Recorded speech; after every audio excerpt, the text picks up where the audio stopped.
Welcome to Chillin' 101. We hope this video helps. You start by opening Google Photos and confirming you are signed into the right Google account. This matters because links tie to that account. Once done, pick or create an album and verify each photo shows synced status. You do this now so sharing permissions and link behavior are predictable. Make sure images are fully uploaded before creating a link, otherwise recipients may see placeholders. This prevents broken links and avoids privacy slips later. You tap the Share button and choose Create Link. Google generates a URL that points to your chosen album or images. While the link appears instantly, pause to configure access. Set viewer only if you don't want edits or choose collaborator access sparingly. If you need limited exposure, use sharing via specific people instead of link.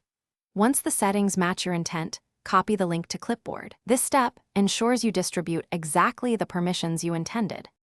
You paste the copied link into your chosen message and test it in a private or incognito window to confirm public visibility.